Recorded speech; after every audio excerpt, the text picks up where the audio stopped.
जय श्री राम, जय Shri Krishna. Welcome to our YouTube channel refine Vedic astrology.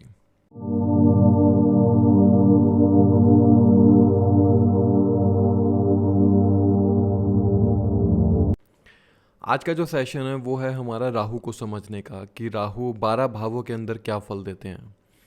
12 भावों में समझने से पहले हम ये समझते हैं कि राहु एक्चुअली में क्या काम करते हैं।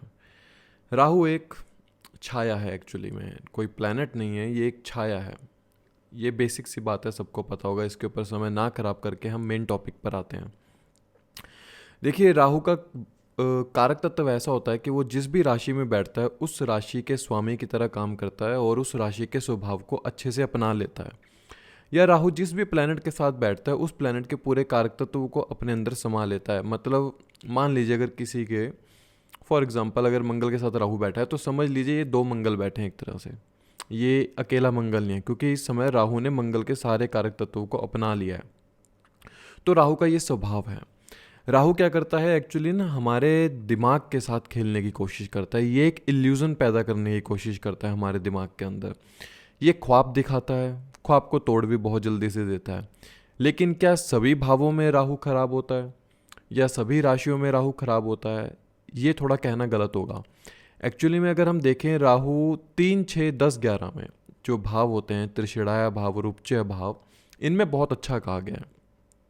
और एक्चुअली में अगर आप देखेंगे राहु की जो राशि है, जो मुझे समझ में आया है कि जो उसकी सबसे मनपसंद राशि है वो मिथुन राशि है। ऐसा इसलिए क्योंकि वो बुध की राशि है। बुध को भी बुद्धि का कारक ही कहा गया है। तो यहाँ पर आके ना ये टेक्नोलॉजी को दिखाता है। राहु जो है टेक्नोलॉजी और कम्युनिकेशन को बहुत पसंद करते हैं। तो ऐसे जातक कि जिसके Rahu in the Gemini sign हो, तो वो हम देखेंगे कि ऐसा जातक कम्युनिकेशन बहुत अच्छे होते हैं, टेक्नोलॉजी को बहुत अच्छा जानने वाला होता है। और राहु अगर धनु राशि में हो फॉर एग्जांपल, तो ऐसा जातक ज्ञान को बहुत अच्छा जानने वाला होगा। लेकिन उस ज्ञान के साथ साथ कहीं ना कहीं आप पाएंगे पिता के साथ थोड़े द्वेष भी रहते हैं ऐसे। तो हर राशि का स्वभाव अलग होता है, उसके अनुसार राहु का कारक तत्व अलग होता है। अगर आप देखेंगे राहु एक वो इन्वायरमेंट बनाने की कोशिश करता है कि जिसमें इंसान सामने वाले इंसान को एक इल्यूजन दिखा सके।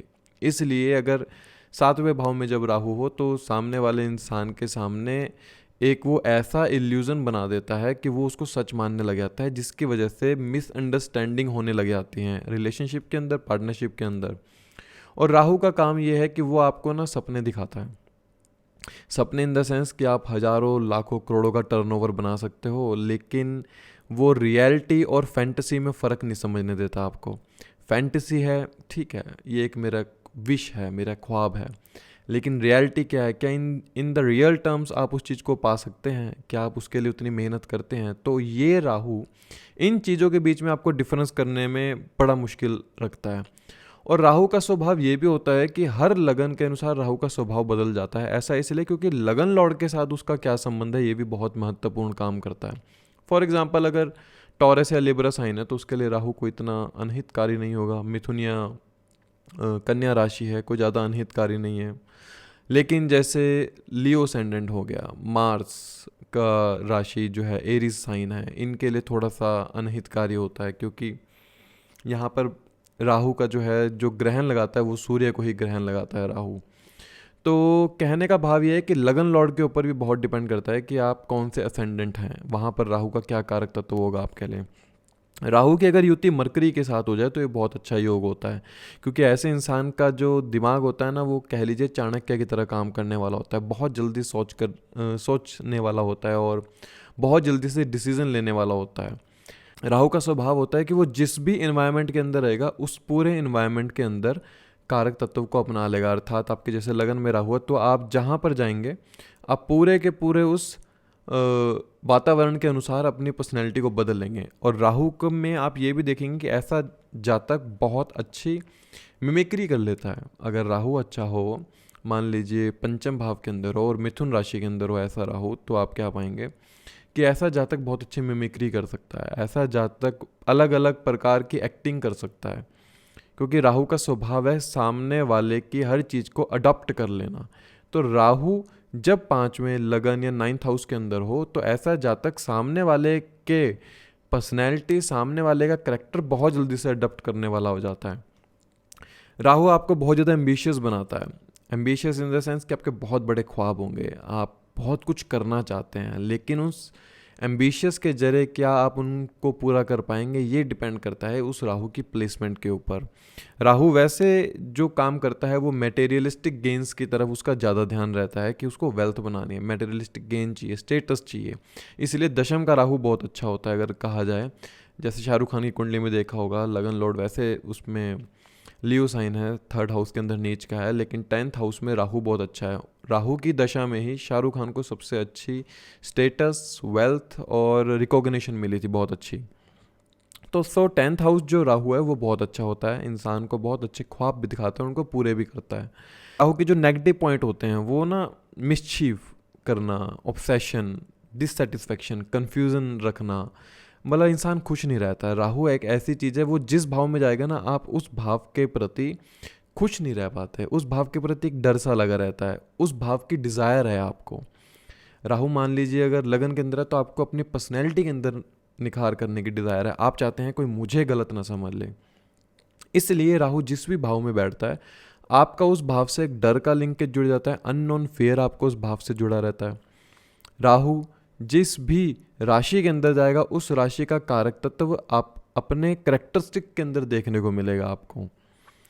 राहु ना अनएक्सपेक्टेड गेन देता है, मतलब अगर देखा जाए तो वास्तु के अनुसार साउथ वेस्ट की जो डायरेक्शन होती है वो राहु की होती है। So most of the time जिनका राहु बहुत प्रोमिनेंट रूप से काम करता है वो साउथ वेस्ट डायरेक्शन में बैठ के पढ़ते होंगे। कौन लोग जिनका धनु या मीन राशि के अंदर अगर राहु हो तो ऐसे जातक शायद साउथ वेस्ट डायरेक्शन में बैठ के बहुत अच्छे से पढ़ लेते होंगे।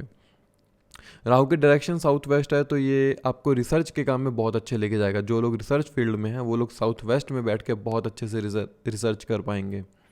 इसलिए राहु नेगेटिव भी नहीं है, पॉजिटिव भी नहीं है। राहु का मेन इंपॉर्टेंस वर्क उसके ऊपर डिपेंड करेगा कि राहु कौन सी राशि में किसके साथ कौन से भाव में बैठा है। सबसे मेन इंपॉर्टेंट रोल ये होता है यहाँ पर।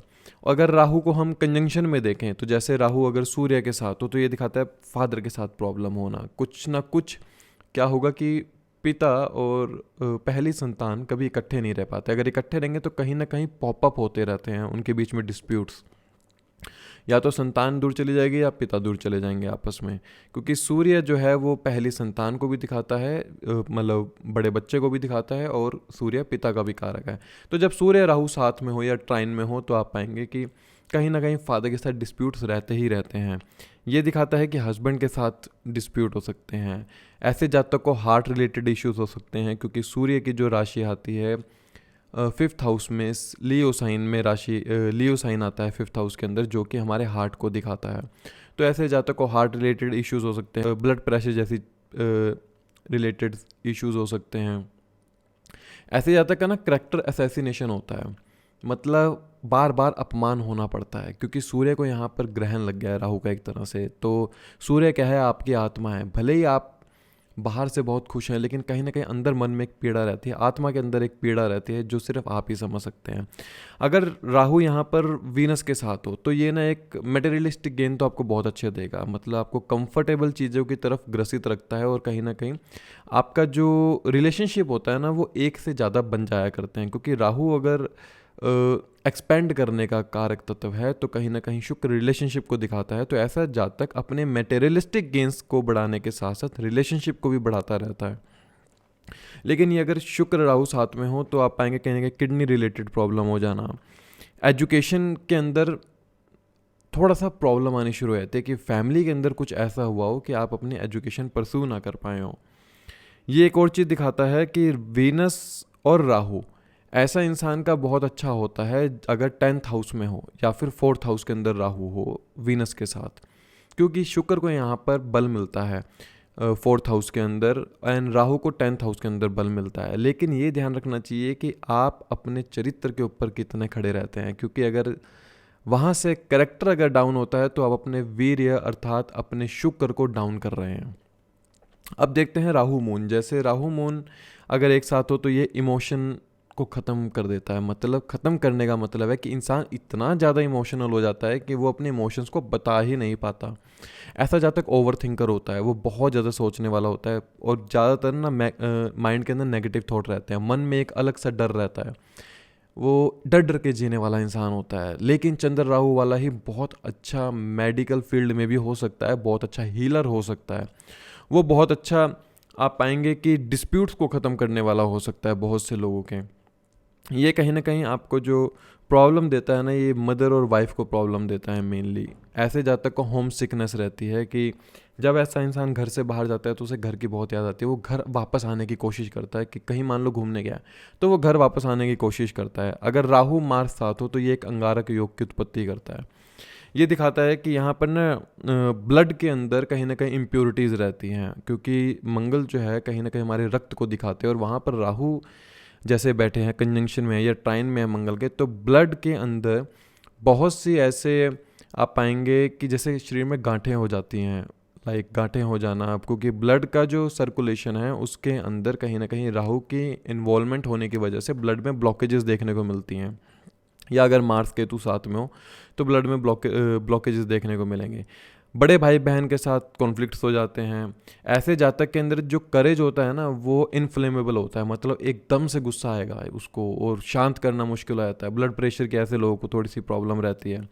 राहु अगर मरकरी के साथ हो तो ये आप देखेंगे कि ऐसे जातक को स्किन रिलेटेड इश्यूज हो जाते हैं, नर्वस सिस्टम में प्रॉब्लम आना हो सकता है कि शायद अगर इनके अष्टम में जैसे मंगल और मरकरी और राहु एक साथ हैं कंजंक्शन में, और शनि कहीं अष्टम में बैठे हैं, छठे में बैठे हैं, तो ऐसे जातक को हो सकता है उस दशा में दोहरे भी पड़ते हो शनि या राहु की दशा में। ये दिखाता है कि ना ऐसे जातक के अगर बहुत ही नेगेटिव रूप में प्रोमिनेंट रूप में मरकरी काम कर रहा हो, कहीं मरकरी नीच का हो गया, नीच नमाश में चला गया हो, तो ऐसे जातक को समटाइम्स पैरालिसिस अटैक भी आने शुरू हो जाते हैं। कहीं ना कहीं ये इंटेस्टाइन के अंदर प्रॉब्लम देने की कोशिश करता है, क्योंकि जो मरकरी है हमारे इंटेस्टाइन हमारी नसों को दिखाता है, और वहाँ पर जब राहु की इन्वॉल्वमेंट होती है तो ऐसा जातक के जो नर्वस सिस्टम और साथ में इंटेस्टाइन में होते हैं वो ब्लॉकेजेस या फिर उसके अंदर उनको वहाँ पर रोग देखने को मिलता है, डिसीज़ देखने को मिलता है। ऐसा जातक ना कन्फ्यूजन स्टेट में रहता है कि कोई भी डिसीजन लेना तो वो बहुत ज़्यादा सोचने वाला होता है, क्योंकि मरकरी वैसे तो बुद्धि का कारक है, लेकिन जब राहु साथ में आ जाते तो एक इल्यूजन सा बन जाता है बुद्धि के अंदर। तो ऐसा जातक बहुत ज़्यादा डिसीज़न लेने में कभी कभी इतना ज़्यादा उतावलापन कर जाता है कि वो गलत डिसीज़न ले लेता है, अन्यथा वो डिसीज़न लेने में बहुत समय ले लेता है। राहु और जुपिटर अगर साथ में हो तो आप देखते हैं कि लीवर के अंदर डिसीज़ दे देता है ये ना समटाइम्स आप पाएंगे कि कई लोगों को थोड़ा सा कम सुनाई देता है, तो ये जुपिटर राहु वाले लोग होते हैं। हो सकता है ऐसा जातक सेल्फिश हो जाए, क्योंकि जो जुपिटर है वो जीव कारक ग्रह कहा गया है, अर्थात जीव के रूप में आप क्या काम करेंगे। तो जुपिटर राहु ऐसे जातक को सेल्फिश बनाता है, वो थोड़ा सा अपने आप के बारे में सोचने वाला होता है, इमोरल एक्टिविटीज़ के अंदर चला जाता है। हो सकता है कि पहली संतान को थोड़ा दुख उठाना पड़ा हो, रेपुटेशन के ऊपर आघात करता है। यहाँ पर कहा जाता है कि गुरु चंडाल योग होता है, वैसे गुरु चंडाल योग ना कहें तो ज़्यादा बढ़िया है। मुझे जो लगता है यहाँ पर इंसान को एज अ जीव कारक के रूप में थोड़ा सा स्ट्रगल करना पड़ता है, क्योंकि जुपिटर जीव कारक कहा गए हैं। तो यहाँ पर इंसान के रेपुटेशन के ऊपर तो आघात होता है, लेकिन रेपुटेशन के साथ साथ उसके एजुकेशन में भी ब्लॉकेजेस देखने को मिलती हैं। ऐसा जातक एजुकेशन के लिए तड़पता है। तो ये जो हमने समझा अभी कि राहु किस प्रकार काम करते हैं, सभी प्लैनेट के साथ कैसा फल देने की कोशिश करते हैं, थोड़ा थोड़ा समझने की कोशिश की है। तो यहाँ पर ना अब आप ये देखिए कि आप अपने राहु को किस तरह देखेंगे। आप अपने D1 चार्ट के अकॉर्डिंग देखिए, D9 चार्ट के अकॉर्डिंग भी देखिए, और हो सके तो मून चार्ट के अकॉर्डिंग भी देखिए इस वीडियो को। उससे आपको बहुत प्रोमिनेंट रूप से पता चलेगा कि एक्चुअली में राहु आपके किस चार्ट के अकॉर्डिंग मेनली वर्क कर रहा है। अब हम बात करेंगे कि राहु जब सभी 12 भावों के अंदर होते हैं तो क्या फल देने की कोशिश करते हैं। देखिए, राहु जब पहले लगन के अंदर आते हैं तो आप पाएंगे कि ना ऐसे जातक की जो पर्सनैलिटी होती है ना वो बड़ी अट्रैक्टिव होती है। राहु मान लीजिए लगन में आके एग्जॉल्टेड का रहता है, लेकिन जहाँ सूर्य बैठा होगा ना वहाँ के कारक तत्व को पूरी तरह से ख़त्म कर देता है। यहाँ पर राहु जब लगन में हो तो ऐसे जातक को ना हेयर स्टाइल करने में, अलग अलग हेयर स्टाइल करने के अंदर बड़ा मज़ा आता है। मोस्ट ऑफ द टाइम ऐसा जातक कहीं ना कहीं सर दर्द जैसी बीमारी से घिरा रहता है। तो ऐसा जातक की जो पर्सनैलिटी होती है ना, ड्यूल पर्सनैलिटी होती है। मतलब ये इंसान कब कहाँ क्या कैसा कर जाए सिर्फ यही जानता है। ऐसे जातक जो होते हैं, जो लगन में राहु वाले होते हैं, इनका ना फैंसी फैंसी ड्रेसेस पहनने का बड़ा शौक होता है।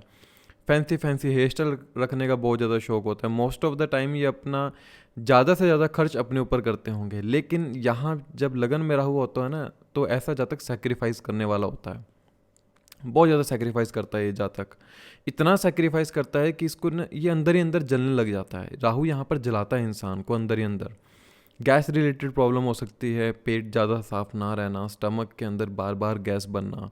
अगर ये फायरी साइन के अंदर हो तो 100% सर दर्द की प्रॉब्लम होगी ही होगी ऐसे जातक को, कि थोड़ा सा भी अगर काम करें, गर्मी लगे, तो ऐसे जातक का सर दर्द बहुत जल्दी होना शुरू हो जाता है।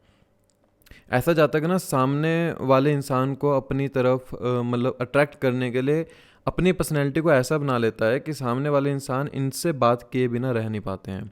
लेकिन क्या होता है कि ना यहाँ पर मिसअंडरस्टैंडिंग क्रिएट होती है। वो कैसे होती है कि जब ये जातक बात करता है, भले इस जातक की इंटेंशन ना हो किसी को कुछ गलत कहने की, लेकिन जब ये बात करेगा सामने वाले लोगों के साथ द्वेष हो जाता है। ऐसा इसलिए हो जाता है क्योंकि सामने वाले इंसान ना इनको मिस इंटरप्रेट कर लेते हैं कि ये शायद कहीं ना कहीं हमें गलत कह रहा है कुछ ना कुछ। तो जब लगन में राहु हो तो आपके दूसरे सामने वाले लोगों के साथ इतनी बन नहीं पाती है, क्योंकि आपकी जो थिंकिंग होती है वो थोड़ी अलग होती है। लगन में राहु है तो 7वें भाव में ऑब्वियसली केतु होगा, तो सामने वाला इंसान कुछ और होगा और आपकी पर्सनैलिटी कुछ और होगी। सामने वाले जातक आपको ये समझेंगे कि ये अकेला रहने वाला, भक्ति करने वाला है, पूजा पाठ करने वाला है, ये सबसे बात नहीं करता है। लेकिन इन द एंड आप अंदर से जानते हैं कि आप कैसे हैं एक्चुअली में। आपको अच्छा लगता है बात करना, आपको अच्छा लगता है दूसरे लोगों की बात को जानना कि वो लोग क्या कर रहे हैं। मतलब राहु का काम होता है ना कि जहाँ 4 लोग बैठे हैं वहाँ पर जाऊँ मैं कि ये क्या बात कर रहे हैं, मैं भी ज़रा सुनूँ। इनको अच्छा लगता है उनके बारे जानना, इनको दूसरे लोगों की बातों को जानने में बड़ा मज़ा आता है। तो जब लगन में राहु होता है, ये दिखाता है कि ऐसे जातक की ना इमेजिनेशन पावर बहुत ज़्यादा स्ट्रांग होती है। और समटाइम्स होता है कि इल्यूज़न दिमाग के अंदर बनना, क्योंकि राहु का नेचर होता है वो इल्यूज़न क्रिएट करता है दिमाग के अंदर कि ऐसा होगा, बट एक्चुअली में ऐसा होता नहीं है या ऐसा हो नहीं पाता है। ये उसके अकॉर्डिंग काम कर नहीं पाते हैं।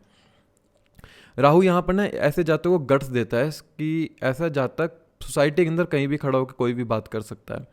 ऐसा जातक सोसाइटी में जहाँ भी खड़ा होगा वहाँ पर सेंटर ऑफ द अट्रैक्शन बनने की कोशिश करता है कि लोग मुझे देखें, लोग मुझे एडमायर करें।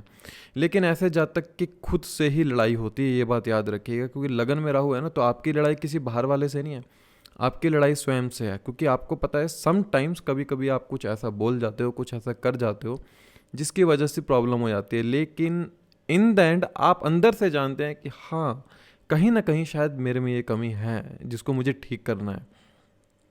दे have a strong desire to acquire knowledge, कि अगर जुपिटर यहाँ ट्राइन में हो, जुपिटर साथ में बैठा हो ना, तो ऐसे जातक की ना बहुत ज़्यादा हम कह सकते हैं they are thrust of the knowledge. ये चाहते हैं दुनिया भर का ज्ञान सिर्फ मुझे मिल जाए और किसी को ना मिले। तो जब जुपिटर के साथ राहु हो, या जुपिटर 5 या 9th हाउस में हो, 5th या पंचम या नवम भाव के अंदर हो, तो ऐसा जातक की जो बुद्धि होती है बस वो चाहता है मुझे दुनिया भर का ज्ञान सिर्फ मैं अर्जित करूँ और कोई उस ज्ञान को ना ले। अच्छा भी है, थोड़ा बुरा भी है, क्योंकि इनको थोड़ा सा रेस करने की आदत होती है कि जो मेरे कंपटीशन में है क्या मेरे से ज़्यादा तो नहीं जानता। थोड़ा सा ये एक कहीं ना कहीं देखने को मिलता है। यहाँ पर देखिए आपके ना अगर नेगेटिव राहु है तो शॉर्ट टेम्पर्ड होता है इंसान। वो एक बारी में कोई डिसीजन नहीं ले पाता, उसे डिसीजन लेने के लिए ना बहुत लोगों की आवश्यकता होती है। तो जब लगन में राहु हो तो ऐसे जातक को ना एक चीज़ जरूर करनी चाहिए। देखिए राहु अगर आपका सर दर्द करता है, मान लीजिए कॉन्स्टिपेशन की प्रॉब्लम है, अर्थात जो आपको गैस रिलेटेड प्रॉब्लम हो रही है ना पेट के अंदर, सो अवॉइड बाहर का खाना, तला हुआ खाना बंद कर दीजिए। बाहर का खाना बंद करना पड़ेगा, अन्यथा हर बार सर दर्द होगा ही होगा, क्योंकि पेट में गैस बन रही है। क्योंकि ये 1-5-9 का ट्राइन हुआ ना, तो जो पंचम भाव है आपके पेट को दिखाता है और लगन जो है आपके मस्तिष्क को दिखाता है। जब भी बाहर का खाना खाओगे, समोसे, कचौड़ी, पापड़ जब भी खाओगे, स्प्रिंग रोल, नूडल जब भी खाओगे, ऐसे जातकों को पेट से रिलेटेड प्रॉब्लम होगी ही होगी। और लगन में जब राहु है तो समटाइम्स आप पाएंगे कि ऐसे जातकों को हो सकता है स्मोकिंग या अल्कोहल लेने की भी आदत हो। So try to avoid smoking. बाकी आप बहुत अच्छे से जानते हैं कि आपके लिए, सेहत के लिए क्या अच्छा है क्या बुरा है। अब बात करते हैं जब Rahu in the second house. जब राहु दूसरे भाव में होता है ना, तो ये जातक को थोड़ी सी इरिटेटिंग नेचर देता है। ऐसा जातक ना पैसे के पीछे भागने वाला होता है, फैमिली के लिए बहुत कुछ करेगा लेकिन पैसा सर्वप्रिय होगा ऐसे इंसान को। ये दिखाता है कि ऐसे जातक ना दृढ़ निश्चय होता है। दृढ़ निश्चय मतलब कि जब भी ऐसा जातक कोई ठान लेगा ना मन में कि मुझे करना है, तो वो उस चीज़ को करके ही रहेगा, उसको छोड़ेगा नहीं बिना करे। दृढ़ निश्चय दिखाता है, क्योंकि कहीं ना कहीं ये अर्थ त्रिकोण के अंदर चला गया राहु। तो ऐसे जातक के लिए मेटेरियलिस्टिक गेन सबसे ज़्यादा जरूरी होते हैं, कि वो अपने मेटेरियलिस्टिक गेन के प्रति हर प्रकार का जो वो निश्चय लेता है, गोल को अचीव करना चाहता है, उसको पाने की पूरी तरह से कोशिश करता है।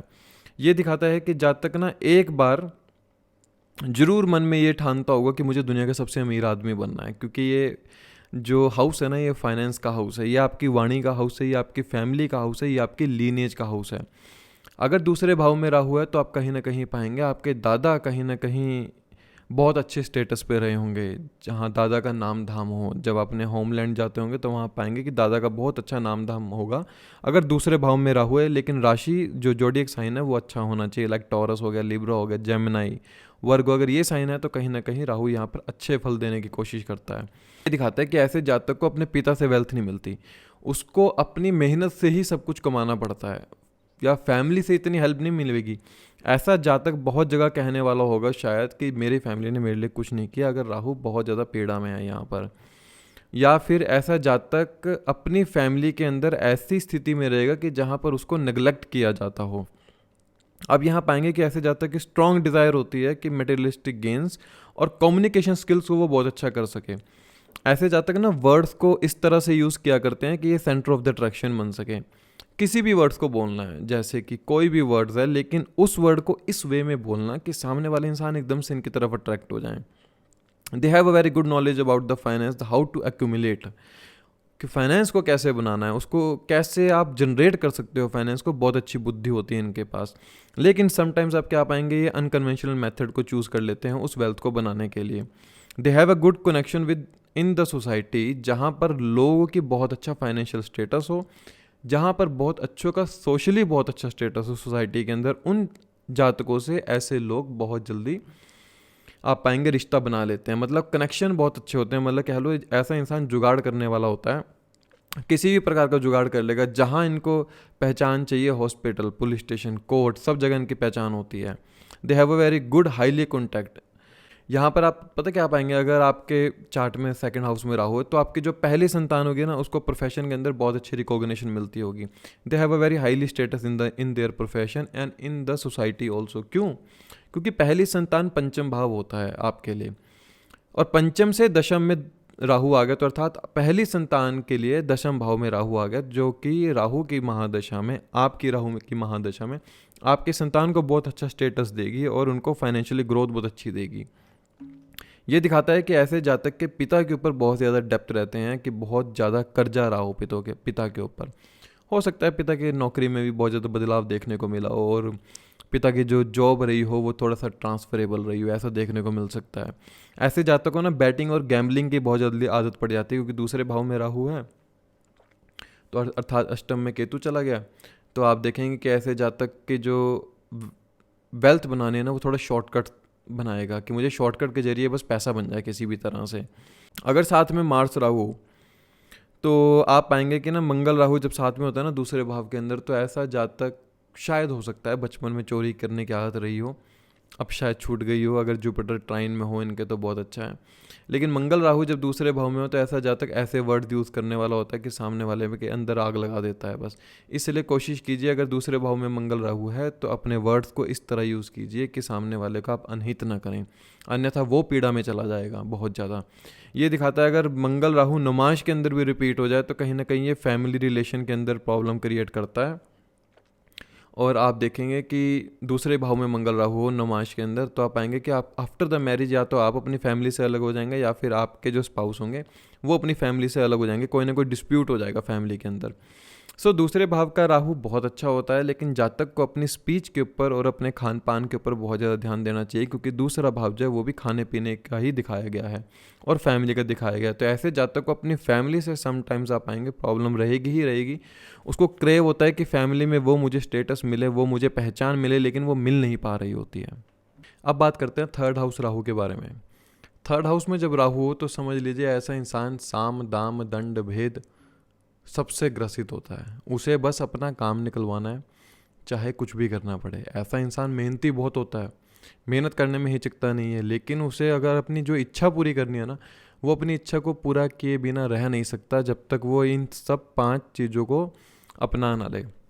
रिलेशनशिप के अंदर मिसअंडरस्टैंडिंग हो सकती है क्योंकि ये हमारे इच्छा त्रिकोण के अंदर आ जाता है। 3 7 11 का जो त्रिकोण होता है वो इच्छा त्रिकोण होता है, और इस त्रिकोण के अंदर आपके जो मैटर करता है वो रिलेशनशिप बहुत ज़्यादा मैटर करता है, और आपके इच्छाएं भी। ये दिखाता है कि ना ऐसा जातक सेल्स या कमीशनिंग के अंदर बहुत अच्छा काम कर सकता है कि जहाँ पर वो अपने कम्युनिकेशन के थ्रू अपना जो वेल्थ या सोर्स के वेल्थ के अलग अलग तरीके निकालता हो। इट ऑल्सो शोज़ कि ऐसे जातक के अंदर ना बहुत अच्छी स्ट्रॉन्ग विल पावर होता है, क्योंकि ये त्रिषडाया भाव है। त्रिषडाया भाव इन द सेंस 3 6 11 जो है हमारे त्रिषडाया भाव होते हैं। इनके अंदर पाप प्लैनेट जब बैठता है, पाप ग्रह जब बैठता है, तो कहीं ना कहीं आपको बहुत अच्छे ही फल देखने को मिलते हैं, लेकिन स्ट्रगल जरूर दिखाता है। 3rd हाउस में राहु है तो आप स्ट्रगल आपको देखने पड़ेंगे, और हर ऑब्स्टेकल्स के ऊपर आप ओवरकम कर जाएंगे। कहीं ना कहीं ऑब्स्टेकल्स आएंगे इन द लाइफ, लेकिन आप उसको ओवरकम करने में बहुत अच्छे होते हैं। अर्थात ऐसा जातक विपरीत परिस्थिति में भी उठकर आगे निकल आता है। 3rd हाउस हमारे शॉर्ट ट्रैवल को भी दिखाता है, तो कहीं ना कहीं ऐसे जातक को शॉर्ट ट्रैवल करना बहुत अच्छा लगता है। अलग अलग प्रकार के आर्ट हॉबीज़ के अंदर इनकी इंक्लिनेशन रहती है। मतलब एक ये कला को जानने वाला भी होता है ऐसा जातक, और कहीं ना कहीं बहुत ज़्यादा बात करने वाला भी होता है। इनका जो नेचुरल कनेक्शन होता है ना, वो मीडिया से जुड़ा हुआ होता है, और इलेक्ट्रॉनिक गैजेट जैसी चीज़ों से इनका नेचुरल इंक्लिनेशन रहता है कि ये उसको समझ सकें। उनका जो इंक्लिनेशन रहेगा ये ऐसा रहेगा कि ना इनको शौक होता है इन चीज़ों को अपने पास रखना। मार्केट में नया फ़ोन आया तो इनके पास होना चाहिए वो फ़ोन। कोई भी नया प्रकार का इलेक्ट्रॉनिक गैजेट आई है वो इनको चाहिए होती है। साम दाम दंड भेद उसके चलते बस इनको वो चाहिए। यंगर सिबलिंग के साथ देखने को मिलेगी कि मिसअंडरस्टैंडिंग हो सकती है, क्योंकि तीसरा भाव आपके छोटे भाई बहनों का भी है। तो ये दिखाता है कि छोटे भाई बहन के साथ समटाइम्स आपके कॉन्फ्लिक्ट्स हो जाएं किसी बात को लेकर। अगर यहाँ पर जुपिटर बैठा है, जुपिटर ट्राइन में आ जाए, सप्तम भाव में हो या 11वें भाव के अंदर हो, तो ये दिखाता है पिता के साथ या गुरु के साथ कहीं ना कहीं द्वेष हो जाया करते हैं। अगर सूर्य भी साथ में आ जाए, मान लीजिए सूर्य सप्तम में हो, 11वें में हो, तीसरे भाव में हो, तो 100% पिता के साथ द्वेष होते ही होते हैं ऐसे जातक के। ये दिखाता है कि जैसे कि ऐसा जातक ना अनकंडीशनल होता है रिलेशनशिप के अंदर, कि मतलब उसकी कंडीशन ज़्यादा होती हैं रिलेशनशिप को चलाने के लिए, कि वो चाहता है कि रिलेशनशिप मेरे हिसाब से चले। समटाइम्स यही चीज़ें उत्पन्न कर देती हैं कॉन्फ्लिक्ट्स को, कि जब आप किसी को बांधने लगते हैं, तीसरा भाव ना त्रिषडाया भाव है, ये एक्चुअली आपको बांधना भी सिखाता है। तो जब आप किसी को बांधने लगते हैं तो सामने वाला इंसान आपसे थोड़ा सा दूर होने लग जाता है। मंगल राहु अगर तीसरे भाव में हो तो ना ऐसा जातक को कहा गया है कि ऐसा जातक डिसऑनेस्ट होता है, क्योंकि वो सिर्फ अपना सुख पहले देखने की कोशिश करता है। लेकिन कहीं ना कहीं आप ये पाएंगे कि ऐसा जातक बहुत ज़्यादा हार्ड वर्किंग भी होता है, क्योंकि मंगल भी अगर तीसरे भाव में आगे आ जाए, जो कि जिस भाव का कारक भी है मंगल, और राहु भी साथ में आ जाए, तो ऐसे जातक हार्ड वर्किंग बहुत ज़्यादा होंगे। लेकिन कहीं ना कहीं इनके करेक्टर के ऊपर कहीं ना कहीं क्वेश्चन रहता ही रहता है। लाल किताब में एक बात कही गई है कि जो तीसरा घर है वो कहीं ना कहीं राहु का पक्का घर है, कि यहाँ पर राहु आने से ऑस्पिशियस ही रिजल्ट देता है, नेगेटिव रिजल्ट नहीं देता। 100% बात सही है, तीसरे भाव में राहु अच्छा ही होता है। लेकिन देखिए Rahu in the 3rd house आपको ये दिखाने की कोशिश कर रहा है कि आप अपने कम्युनिकेशन स्किल्स को इतने हाई लेवल पर लेके जाइए, या मीडिया के अंदर आप उन चीज़ों को इतना यूज़ कीजिए कि आप सेल्स के अंदर, मार्केटिंग के अंदर, 3rd हाउस ना आपके एफर्ट्स हैं, आप इन जगहों पे जब एफर्ट्स करना शुरू करेंगे ना तो कहीं ना कहीं आपको रिजल्ट अच्छे मिलेंगे। 3rd हाउस में राहु है तो आप ये जरूर पाएंगे कि आपको आपके एफर्ट्स जितने आप करते हैं उसके रिजल्ट उतने मिलते नहीं होंगे। यही एक कर्मा डेप्थ है कि आपको कर्म करने हैं, फल की इच्छा नहीं करनी है। इसीलिए जो तीसरा भाव है इच्छा त्रिकोण का है, तो एफर्ट्स का भी भाव है। यहाँ पर कहा गया है कि इच्छा मात्र में विद्या होनी चाहिए, अर्थात इच्छा नहीं होनी चाहिए आपकी। आप कर्म कीजिए, कर्म की इच्छा या कर्म के फल की इच्छा मत कीजिए। एक चीज़ और देखी कि 3rd हाउस में राहु है तो ऐसे जातक से लोग पैसे ले जाते हैं, और इनको बहुत कम होंगे ऐसे लोग जिनके पैसे वापस कर जाते हों। यहाँ पर अगर मंगल देख ले इस हाउस में राहु को, तो आप पाएंगे कि ना कहीं एक्सीडेंट को दिखाता है, जिसकी वजह से हाथ में फ्रैक्चर होना या हाथ के ऊपर कट लग जाना, छिल जाना, उसकी वजह से इनको कई बार बहुत बार ऐसा होता होगा कि एक्सीडेंट देखने को मिलता हो, अगर मंगल का एस्पेक्ट आ रहा है इस राहु के ऊपर। इसलिए इनको ड्राइव बहुत ज़्यादा केयरफुली करना चाहिए, क्योंकि ये अष्टम से अष्टम होता है भाव। अगर आप अष्टम भाव देखते हैं अनप्रिडिक्टेबल इवेंट्स को, तो तीसरा भाव भी उसी जरिए देखिए, क्योंकि ये अष्टम से अष्टम पड़ता है। अब यहाँ पर ना क्या होता है, जातक के जो हाथ होते हैं ना वो थोड़े से रफ हो जाते हैं। क्या हो जाते हैं, क्योंकि यहाँ पर ये कुछ ऐसा केमिकल को यूज़ कर लें, या कुछ साफ़ सफाई में जो केमिकल्स आजकल हम यूज़ करते हैं उसके चलते इनके हाथ रफ होने शुरू हो जाते हैं। कहीं ना कहीं हाथ में स्किन के ऊपर इश्यूज़ देखने को मिलेंगे। अगर यहाँ पे डेबिलिटेटेड मरकरी साथ में बैठा हो, अर्थात ये आप कैप्रिकॉर्न असेंडेंट है और तीसरे भाव के अंदर मरकरी बैठ जाए, 100% कहीं ना कहीं हाथ के ऊपर इनको स्किन रिलेटेड इश्यूज़ देखने को मिलेंगे ही मिलेंगे। तो ओवरऑल जो थर्ड हाउस राहु है वो बहुत अच्छे रिजल्ट देता है, लेकिन जातक को सिर्फ एक चीज़ ध्यान में रखना चाहिए, मेरा काम सिर्फ एफर्ट्स करने के लिए हुआ है, मेरा जो जन्म है सिर्फ एफर्ट्स करने के लिए हुआ है, मुझे किसी भी प्रकार की इच्छा नहीं रखनी है। जिस दिन अपनी इच्छा को ख़त्म कर लोगे उस दिन आपको ये राहु बहुत अच्छे रिजल्ट देने लग जाएगा। Although when you travel you will find the real source of your Saul. जब आप ट्रैवल करेंगे ना तो आपको समझ में आएगा कि ट्रैवल करके आपको क्यों इतना अच्छा लगता है, क्योंकि राहु को वहाँ पर ना घूमना फिरना बहुत अच्छा लगता है। कि आप ट्रैवल पे निकले हैं तो राहु यहाँ पे एक्सप्लोर करता है जगहों को। जितना आप जगहों को एक्सप्लोर करते हैं उतना अच्छा है। राहु के जो हम कह सकते हैं कारक तत्व है ना, राहु को एक्सपेंड करना अच्छा लगता है। तो जब आप बाहर निकल के घूमना फिरना शुरू करते हैं, ट्रैवल करते हैं अपने फ्रेंड्स के साथ, यंगर सिबलिंग के साथ, तो कहीं ना कहीं राहु यहाँ पर आपको पॉजिटिव रिजल्ट ही देने की कोशिश करता है। ये आपके एक स्टेटस को भी बढ़ाता है और आपके सोशली ग्रुप को भी बढ़ाने की कोशिश करता है। अब बात करते हैं Rahu in the fourth house. Rahu जब चौथे भाव के अंदर आता है तो ये दिखाता है कि ऐसे जातक ना बहुत ज़्यादा इमोशनली हो जाता है और वो अपनी माता से बहुत ज़्यादा इमोशनली अटैच होता है। और कहीं ना कहीं ऐसे जातक के लिए डोमेस्टिक पीस सर्वप्रिय होती है। ऐसा जातक डोमेस्टिक पीस को बनाने के लिए ना बहुत कुछ मेहनत करता है। मतलब वो चाहता है घर पे मेरी शांति रहे, जो कि उसको मिल नहीं पाती है। घर पर आएगा कोई ना कोई द्वेष देखने को जरूर मिलेगा, कोई ना कोई कॉन्फ्लिक्ट जरूर देखने को मिलता है घर के अंदर। ऐसे जातक का ना स्ट्रॉन्ग कनेक्शन होता है अपने घर से, और ऐसे जातक ना अपने होमलैंड, अपने दादा पुरखों की ज़मीन, अपनी माता मदरलैंड, इन जगहों पर ऐसे जातक है ना नेचुरल इंक्लिनेशन रहती है। इनकी चाइल्डहुड मेमोरीज बहुत ज़्यादा शार्प होती हैं। इनको अपने बचपन की हर एक बात याद होगी कि मैं तब कहाँ क्या किया करता था, मैं क्या खाया करता था, मतलब इनको सब कुछ याद होगा अपने उस घर का। तो ये दिखाता है कि ऐसे जातक के लिए ना सबसे मुश्किल काम यहाँ पर यही होता है कि सिर्फ अपने घर के अंदर एक ये हैप्पी फैमिली लाइफ के रूप में जी सके जीवन को, कि जहाँ से इनको वो शांति मिल सके घर में। सबसे मेन इंपॉर्टेंट होता है शांति, क्योंकि चौथा भाव मनस का और ये चंद्रमा का कारक तत्व है यहाँ पर। तो यहाँ पर आपको देखने को मिलेगा कि आपकी जो नेचर है ना वो सबसे ज़्यादा इफेक्ट होगी, caring nature, nurturing nature, emotional setback देखने को मिलेंगे। वो नेचर थोड़ा सा कम होना शुरू होते हैं जब राहु यहाँ पर आता है।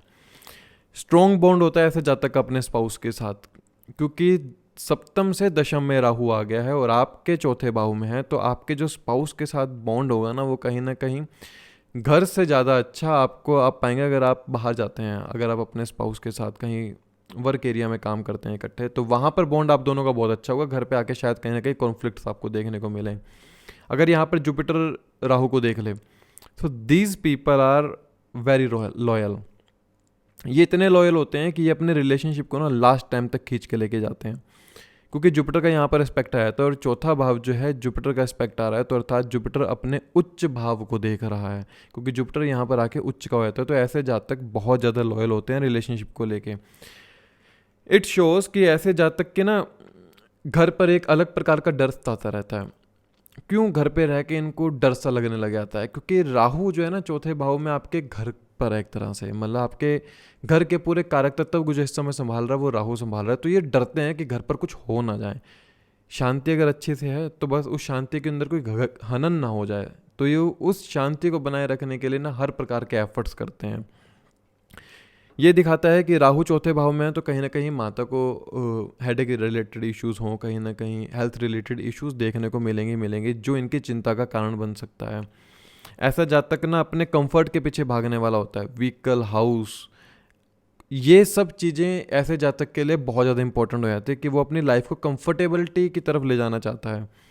अल्दो ऐसे जातक को कंफर्ट मिलते हैं लेकिन वो उन कंफर्ट से इतनी जल्दी सेटिस्फाई नहीं हो पाता है। उसको और चाहिए। एक गाड़ी है, गाड़ी और चाहिए। घर बन गया, मुझे और बड़ा घर बनाना है। एक प्रॉपर्टी ले ली, शायद वो लिटिगेशन में फंस गया, अगर मंगल साथ में हो तो दोबारा प्रॉपर्टी लेनी है। ऐसे चक्कर में ये लगे रहते हैं। समटाइम्स ये जातक क्या सोचते होंगे कि फैमिली के अंदर ना ये आउटसाइडर हैं और फैमिली में जो इनको कहीं ना कहीं बर्ताव किया जाता है, इस तरह से बर्ताव किया जाता होगा कि ये लोग बाहर से आए हैं और अपने ही फैमिली के अंदर जो लोग हैं इनके, वो कहीं ना कहीं इनके साथ ऐसा बर्ताव करते होंगे कि ये लोग कहीं बाहर से आए हैं। सो ये भी चीज़ें देखने को मिलती है कि जब राहु चौथे भाव के अंदर हो। एक चीज़ ध्यान रखिएगा, चौथे भाव राहु में ना ऐसे जाता है ना, मन के अंदर एक द्वंद्व चलता रहता है। उसकी लड़ाई कहीं और से नहीं है, उसकी लड़ाई अपने मन से है। वो अपने मन से लड़ रहा है इस समय, जिसके चौथे भाव में राहु है, कहीं बाहर से नहीं। तो अपने मन को साधो पहले। मन को कैसे साधोगे? लेट गो कर दो, मत सोचो क्या हो रहा है, क्या है, ये होना ही था। डोमेस्टिक पीस नहीं मिल पा रही है, भूल जाओ। जिस दिन उसको छोड़ोगे उस दिन वहाँ से ठीक होना शुरू हो जाएगा। राहु की सबसे अच्छी रेमेडी होती है छोड़ दो, या फिर क्या करो, अपने घर के बाहर जाओ, परिक्रमा लगा के आ जाओ। सबसे अच्छी रेमेडी होती है राहु की। राहु जब चौथे भाव के अंदर हो तो ये आपके स्पाउस को बहुत अच्छा प्रोफेशनली अपलिफ्टमेंट देता है। आपके स्पाउस के प्रोफेशन के अंदर बहुत अच्छा सोशल स्टेटस होगा, कहीं ना कहीं उनका नाम धाम बहुत ज़्यादा होगा आपके मुकाबले में। ये भी बात हो सकती है कि जो आपको परेशान करती हो। ऐसे जातक की ना डिज़ायर होती है कि वो एक रियल एस्टेट बिजनेस कर सके, लैंड रिलेटेड, प्रॉपर्टी रिलेटेड वो बिज़नेस स्टार्ट कर सके। लेकिन जब वो ये बिज़नेस स्टार्ट करने की कोशिश करता है, कहीं ना कहीं वो पाएगा कि उसके घर का माहौल ख़राब हो जाता है। या तो उसको अपोज किया जाता हो कि इस काम में कुछ नहीं है, या फिर वो अपना इस काम को शुरू करने के लिए अपने घर को छोड़ देता हो।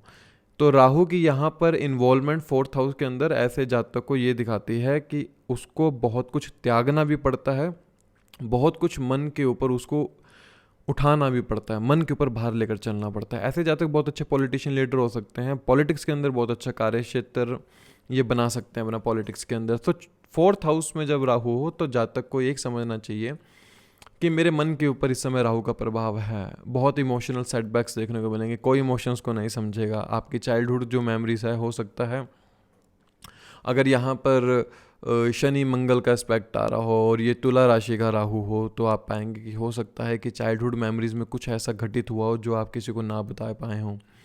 सो कोशिश कीजिए राहु के इन्वॉल्वमेंट को कम कीजिए 4th हाउस के अंदर। अर्थात इसको कहने का मतलब ये है कि चौथा भाव अगर आपके इमोशंस का है तो चौथा ही भाव आपके डोमेस्टिक पीस का है, चौथा ही भाव आपकी मेमोरीज का है। Try to recall those memories जो पॉजिटिव हों। आप नेगेटिव मेमोरीज को भी आप रिकॉल कर सकते हैं, पॉजिटिव मेमोरीज को भी। तो कोशिश कीजिए अपनी पॉजिटिव मेमोरीज को याद रखिए, उनको रिकॉल कीजिए बार बार। जितना आप उनको रिकॉल करेंगे तब उतना आपके मन के ऊपर एक पॉजिटिव इफेक्ट आना शुरू होगा। ये सबसे अच्छी रेमेडी है Rahu in the 4th house के लिए। अब समझते हैं Rahu in the 5th house. पंचम भाव में राहु या 9th हाउस में राहु बहुत अच्छे गए हैं। त्रिकोण के अंदर जब राहु आता है तो बहुत अच्छे फल देने की कोशिश करता है। अब 5वें भाव में राहु है तो आप समझ लीजिए ऐसे जातक को इतनी भूख होती है नॉलेज की, इतनी भूख होती है एजुकेशन की, ये चाहता है कि सारा ज्ञान मैं ले लूँ, मेरे से ज़्यादा कोई ना जान पाए। ऐसे इनकी प्रवृत्ति हो जाती है कहीं ना कहीं। समटाइम्स आप पाएंगे कि ऐसे जातक के अंदर एंगर इश्यूज देखने को मिलते हैं बहुत ज़्यादा, कि ये कोशिश करता है कि जो मुझे मिला है ना वो किसी को ना मिले। थोड़ा सा बुद्धि के ऊपर ऐसा इफेक्ट देखने को मिलता है। ऐसे जातक के ज़्यादा दोस्त नहीं होते, लेकिन कहीं ना कहीं एक इम्पल्सिव नेचर और एंगर इश्यूज देखने को मिलते ही मिलते हैं।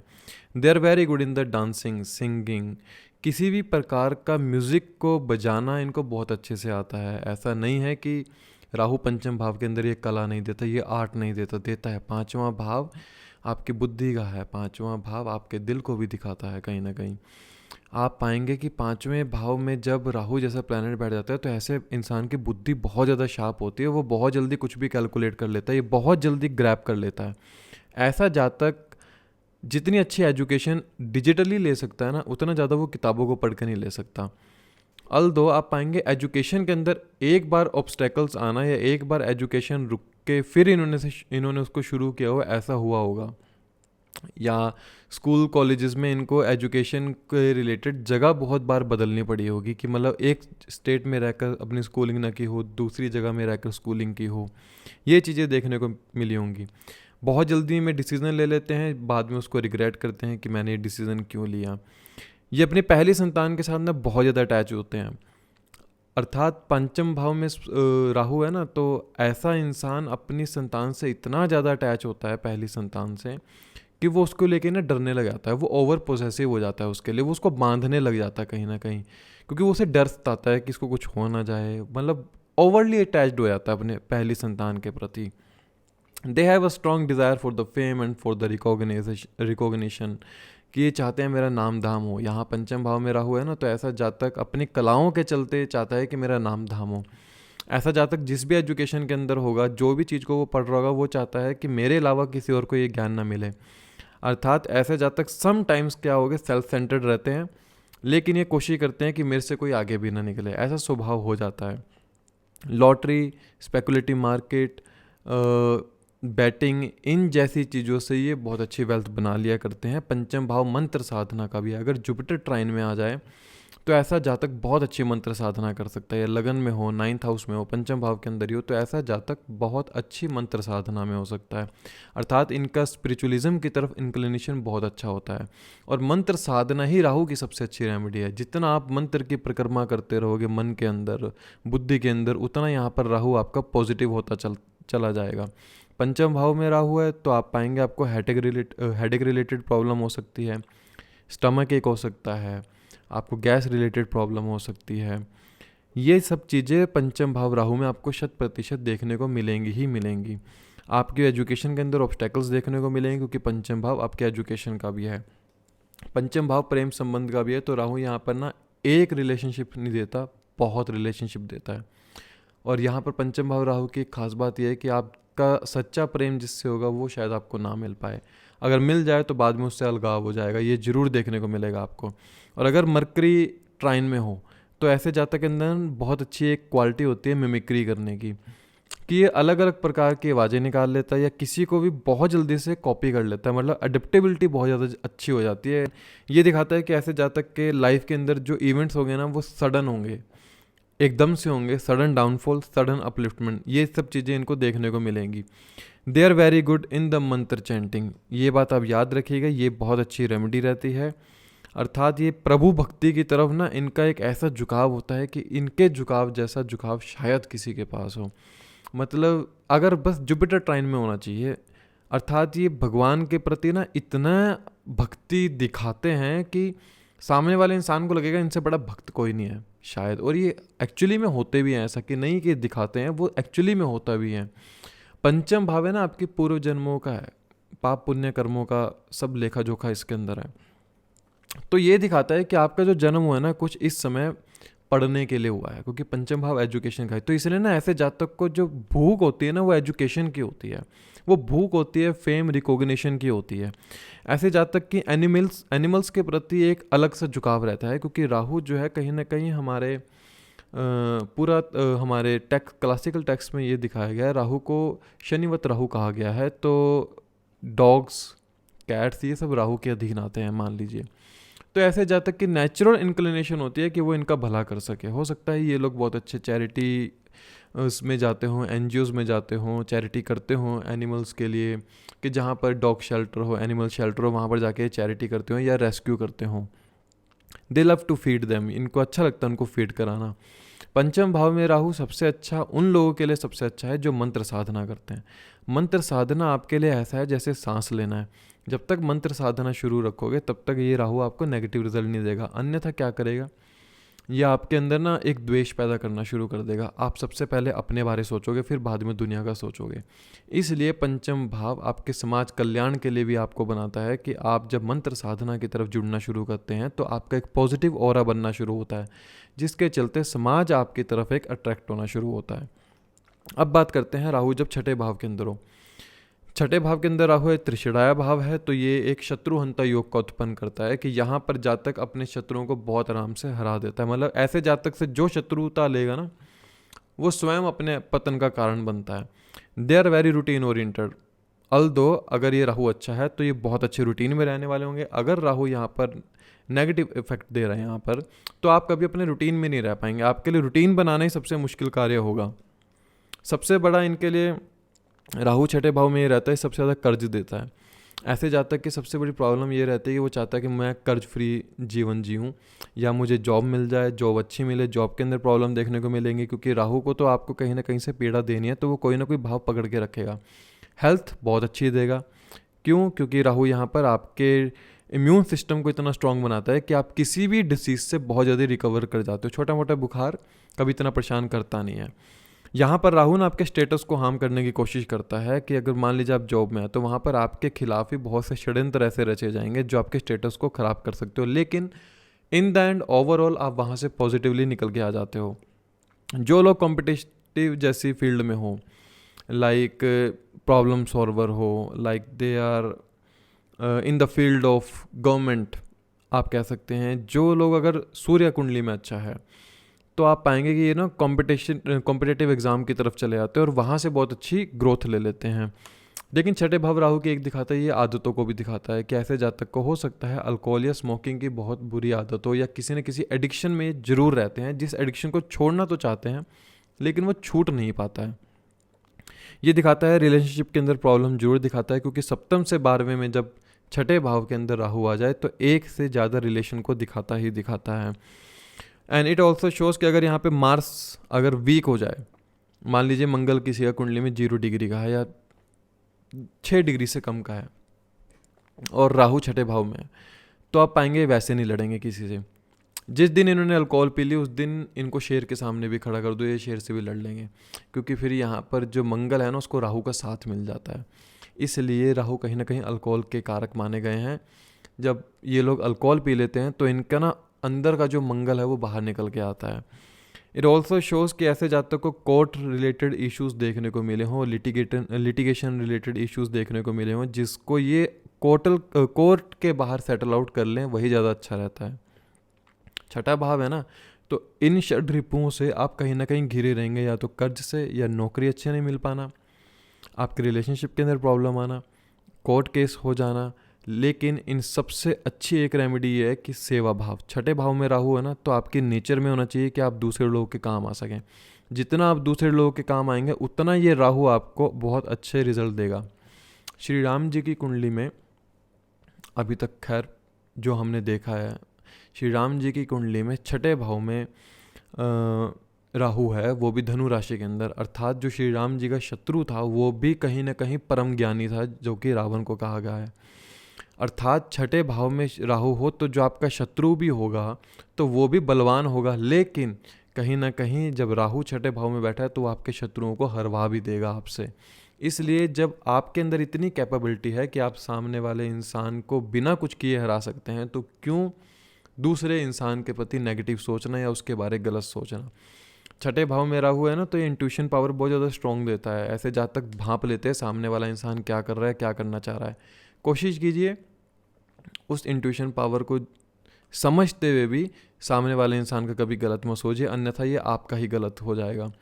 छठे भाव में राहु आपको बहुत अच्छा सेवा करने वाला बनाता है। So try to indulge in the charities, in the NGOs। कोशिश कीजिए एनिमल्स को रेस्क्यू कर सकें, आप एनिमल्स को फीड करा सकें। ये बहुत अच्छी रेमेडी होती है राहु के छठे भाव के अंदर। Rahu in the 7th house.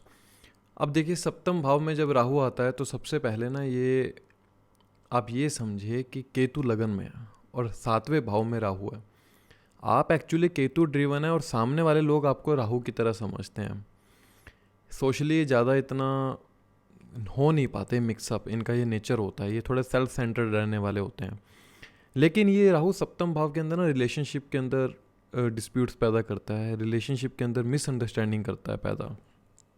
ऐसा जातक ना अपने पार्टनर को बांधने वाला हो जाता है कि वो उसको बांधना शुरू कर देता है, जिसके चलते कॉन्फ्लिक्ट्स पैदा होने शुरू हो जाते हैं। साथ में अगर मंगल का इन्फ्लुएंस आ जाए, त्रिकोण में आ जाए, या मंगल आपका 12वें भाव में हो या चौथे भाव के अंदर हो, तो ये रिलेशनशिप के अंदर ना ओवर पॉजेसिवनेस बढ़ा देता है कि जो आप होंगे ना, आप अपने स्पाउस के प्रति ऐसा नेचर होगा कि आप उनको बांधने लग जाएंगे कहीं ना कहीं।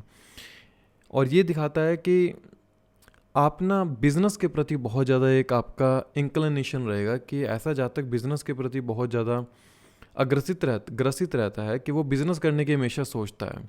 Social interaction plays a very major role in the native life, कि वो सोशली बचता है और सोशल इंटरेक्शन उसको करना पड़ता है। एक्चुअली में वो चाहता नहीं है। सामने वाले लोग आपको राहु की तरह समझ रहे हैं, एक्चुअली में आप केतु ड्रिवन है।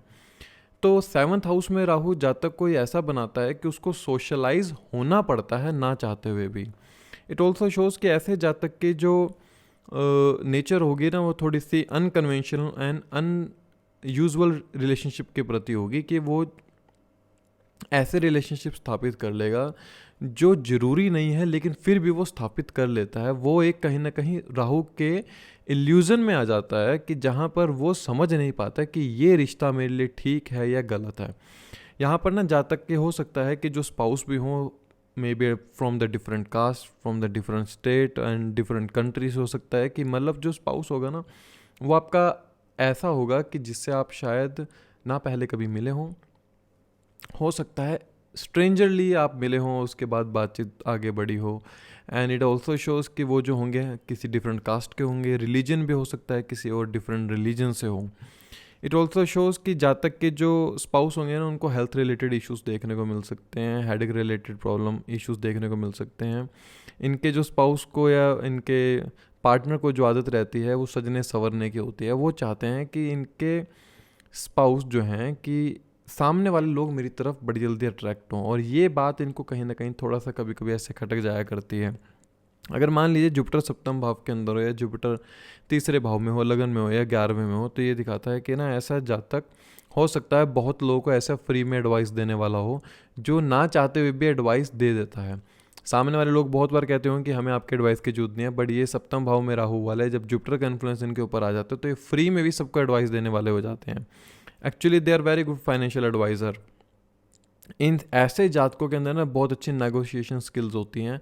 ये लोग हर चीज़ को नेगोशिएट कर लेते हैं, हर प्रोडक्ट को बहुत अच्छे से नेगोशिएट कर सकते हैं। अगर ये राहु अगर टॉरस साइन के अंदर हो, वर्गो साइन के अंदर हो, कैप्रिकॉन साइन के अंदर हो, तो 100% ये फाइनेंशियल या फाइनेंस जैसी फील्ड के अंदर अपने प्रोफेशन को बना सकते हैं। अगर मरकरी साइन में हो, जेमिनी या वर्गो साइन में हो, तो बहुत अच्छे सीए हो सकते हैं। They can be very good in the finance, financial adviser का काम, फाइनेंस में, बैंकिंग में चले जाना, तो ये कोशिश करते हैं उन फील्ड को चूज़ करने की। There mother have a very big dream, कि इनके माता का बहुत बड़ा ड्रीम होता है कि हमारे पास एक बड़ी गाड़ी हो, घर हो, बहुत कुछ लेविश टाइप उनके माता का एक रोल प्ले रहता है लाइफ के अंदर। इनको मटेरियलिस्टिक चीज़ों के प्रति इंक्लाइन करने का, कि जब इनके माता अपने डिज़ायर्स इनके साथ साझा करते हैं तो इनकी मटेरियलिस्टिक गेन के प्रति थोड़ी डिज़ायर बढ़ती चली जाती है। ये दिखाता है कि पिता के हो सकते हैं दे have a multiple source of income, क्योंकि 9 से 11 जो होता है वो सप्तम भाव होता है। पिता की आय में आप पाएंगे कहीं ना कहीं राहु का इन्फ्लुएंस बहुत ज़्यादा रहेगा। राहु अगर यहाँ पर स्कॉर्पियो साइन के अंदर हो, सप्तम भाव के अंदर, तो ये दिखाता है कि जो आपके इन लॉज होंगे वो आपको काफ़ी फाइनेंशियली सपोर्ट करने वाले होंगे and they are most of the time helpful for you. Rahu in the 7th house, आपको ये समझना चाहिए कि देखिए जब लगन में केतु और सप्तम में राहु हो तो ऐसे जातक को ना बड़ा सोच समझ कर विचार करना चाहिए। जब वो सोशली किसी से बात भी कर रहा है तो बड़ा सोच समझ के करना चाहिए, अन्यथा क्या होगा, आपकी जो रेपुटेशन है वो सोशली ख़राब होना शुरू हो जाएगी। आपके कर्म ही आपके चरित्र को दिखाते हैं यहाँ पर, अर्थात जो आप कर्म करेंगे वो कर्म देखकर सामने वाले लोग आपसे इन्फ्लुएंस होंगे। तो जब सप्तम भाव में राहु, कोशिश करनी चाहिए कि हम अपने जो कर्म हैं उसको बड़ा देख के करें। क्यों? क्योंकि दशम से दशम सप्तम भाव होता है, इसलिए ये भी कहीं ना कहीं आपके कर्म क्षेत्र को दिखाता है। बिजनेस के अंदर ऐसा जातक बहुत जल्दी अपग्रेड हो सकता है, बिजनेस की तरफ अपलिफ्टमेंट बहुत अच्छे से मिलती है, लेकिन जब आप पार्टनरशिप के अंदर बिजनेस कर रहे हैं तो बड़ा ध्यान से करना पड़ता है कि वहाँ पर आपको डिच ना किया जाए। Although you are very sharp minded in the business, आप बिजनेस के बहुत अप एंड लॉस को बहुत अच्छे से जानते हैं, 7th हाउस वाला राहु। इसलिए सप्तम भाव में राहु के लिए सबसे अच्छी रेमेडी ये है कि they just when they socialize with someone, वहाँ पर थोड़ा देख के आपको सोशली होना चाहिए।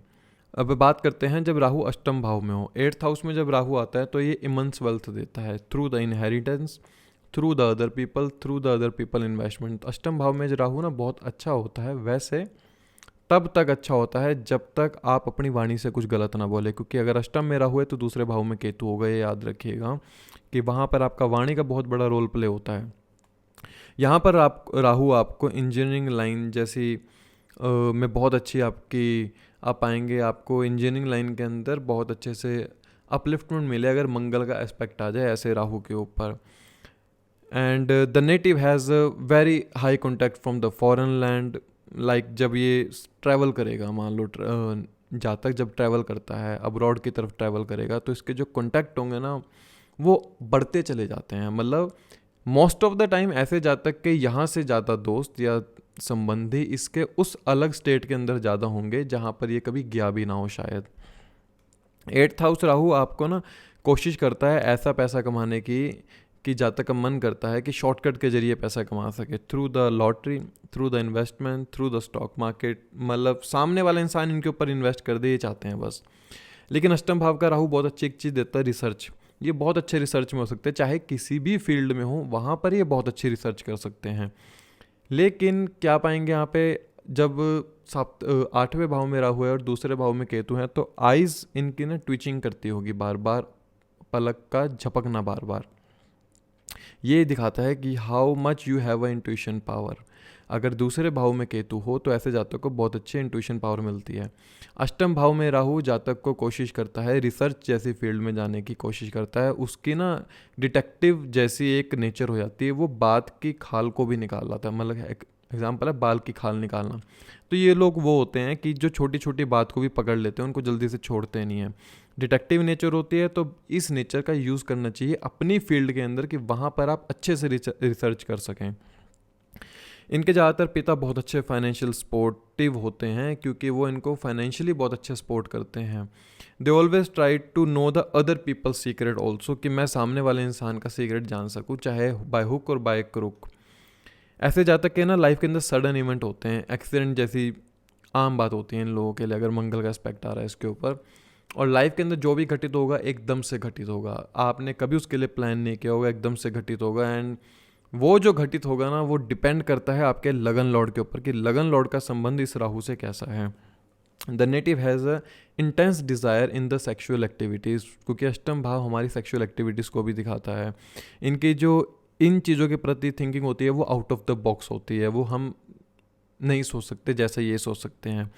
जातक की नेचुरल इंक्लिनेशन रहती है तंत्र मंत्र ब्लैक मैजिक की तरफ। हो सकता है ऐसे जातक को लगता हो, अगर चंद्रमा साथ में हो या चंद्रमा दूसरे भाव में हो, ऐसे जातक को लगता है कि शायद मेरे ऊपर किसी ने ब्लैक मैजिक करवा दिया हो, या कुछ भी ऐसी चीज़ों के अंदर उसका इंक्लिनेशन बढ़ती चली जाती है कि मेरे ऊपर, या मुझे कुछ ये जानना है कि ये तंत्र मंत्र विद्या क्या होती है। ऐसे जातक दुर्गा माता और काल भैरव के बहुत अच्छे डिवोटी होते हैं। ये लोग इनकी उपासना बहुत अच्छे से करते हैं। Although they are very good in the chanting of mantras also. क्यों? क्योंकि ये पंचम से चौथा भाव पड़ता है, अर्थात आपकी बुद्धि की आदत है, ये बुद्धि का सुख है 8वां भाव। इसलिए मंत्र साधना ऐसे जातक के लिए बहुत ज़्यादा जरूरी रेमेडी भी होती है और बहुत ज़्यादा इनकी बुद्धि को शांत करने वाली भी होती है, कि 9 शॉर्टकट्स आपको कैसे काम करना है, ये आपकी मंत्र साधना आपके लाइफ के अंदर अपॉर्चुनिटी जब वो बनाती है तब आपको समझ में आता है। यहाँ पर पाएंगे अष्टम भाव में अगर राहु पीड़ित हो जाए तो इन लॉज के साथ एक ओपिनियन डिस्प्यूट्स हो जाते हैं, कि इनके ओपिनियन अलग होती है, उनके ओपिनियन अलग होती है, तो जिसके चलते इनके डिस्प्यूट्स हो जाते हैं इन लॉज के साथ। अगर राहु अच्छा है तो इन लॉज ही बहुत अच्छे हेल्पफुल भी होते हैं, आप पाएंगे। And it also shows one thing, कि ऐसे जातक को ना ये ध्यान रखना चाहिए कि उसको ना, मान लीजिए आप बहुत अच्छी रिसर्च कर सकते हैं, बहुत अच्छा आप ओकल फील्ड में जा सकते हैं, you can go in the field of excise department, authoritative post, अगर मार्स या सूर्य का इन्फ्लुएंस पॉजिटिव वे में आ जाए राहु के ऊपर, तो आप पाएंगे कि आप ऐसी पोस्ट पे जा सकते हैं जहाँ पर आपके पास अथॉरिटी हो। लेकिन उस अथॉरिटी का जहाँ आपने नेगेटिव यूज़ किया, वहीं से आपने समझ लीजिए अपनी संतान का सुख खत्म कर दिया, क्योंकि पंचम से चौथे में राहु है, अर्थात आपकी संतान का सुख भाव है वो।